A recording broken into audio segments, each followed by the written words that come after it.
सचिन हे नाही ना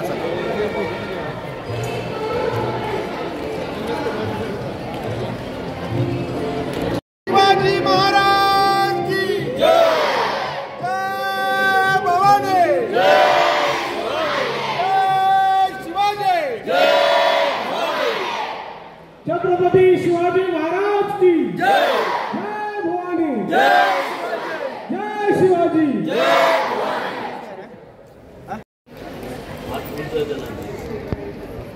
इकडं चव्हाण साहेब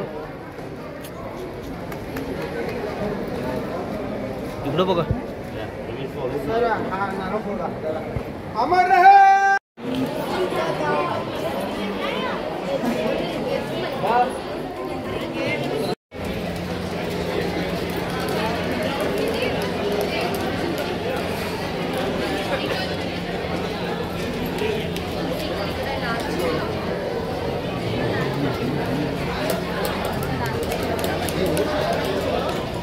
सर्व स्वयंसेवकांना सूचना आहे की आपल्या ब्लॉक नंबरच्या ज्या गोष्टी आहेत त्या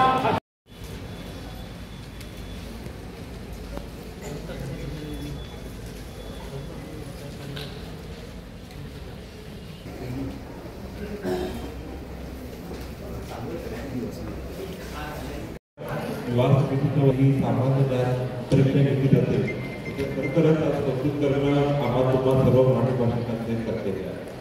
आज आपण बघतोय की एका कडेला कर्नाटकामध्ये मराठी भाषेवर अन्याय होत असताना केंद्रानं मराठी भाषेला अभिजात भाषेचा दर्जा दिला. परंतु आज कर्नाटकात बघितलं तर आमच्या भाषेला ही मान्यता मिळत नाही आणि आमच्या भाषेला ते सन्मान मिळत नाही. त्याचा एक भाग होतो आज आपण ही समाजाने सुद्धा घेत आहोत जेणेकरून जे मराठी भाषेमध्ये शिकणारे विद्यार्थी आहेत त्यांना एक उत्साह वाढवा त्यांच्यामध्ये अत्यंत एक भाषेमध्ये प्रेम निर्माण व्हावं ह्या दृष्टीकोनातून स्पर्धा घेतली जाते.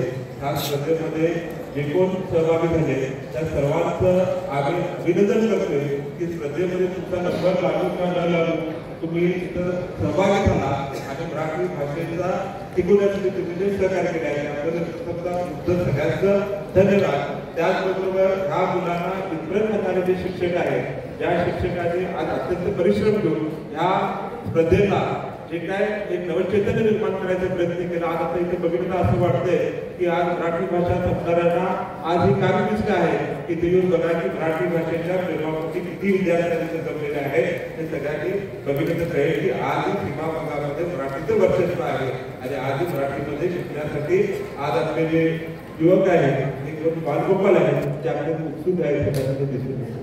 त्याचबरोबर आज ह्या स्पर्धेमध्ये जे कोण जे काय आयोजकांनी जे काय आपलं सहकार्य करून जे काही केलेलं आहे त्याबद्दल मी व्यासपीठाच्या वतीने तिथं जमल्याबद्दल तुमचं पण धन्यवाद मानतोय तुमचं पण अभिनंदन करते की तुम्ही अत्यंत परिश्रम करून एवढ्या सगळ्या लोकांना एकत्रित केला.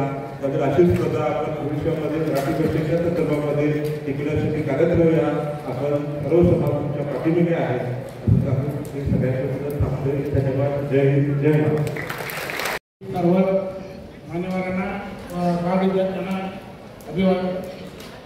ज्या ठिकाणी बेळगाव शहरामध्ये संपूर्ण महाराष्ट्रामध्ये आणि देशामध्ये शिवजयंती मोठ्या प्रमाणात साजरी होते त्याच्या कोणी इतिहासकारांनी म्हटलं आहे भले किल्ले महाराष्ट्रात असतील परंतु शिवरायांचे खरे मोडे हे बेळगाव शहरात आहेत. त्याचप्रमाणे केंद्र सरकारने देखील या ठिकाणी त्यांचे कोणी प्रतिनिधी असतील कर्नाटक सरकारचे प्रतिनिधी असतील आणि ही बातमी जर त्यांना कळत असेल तर त्यांनी या ठिकाणी बघावं. बेळगाव शहरामध्ये आज हजारो विद्यार्थी मराठी भाषा मराठी संस्कृती आणि मराठी पण टिकवण्यासाठी किती मोठ्या संख्येने बाल विद्यार्थी असू दे शाळेत विद्यार्थी असू दे कॉलेजी विद्यार्थी असू दे उपस्थित आहेत.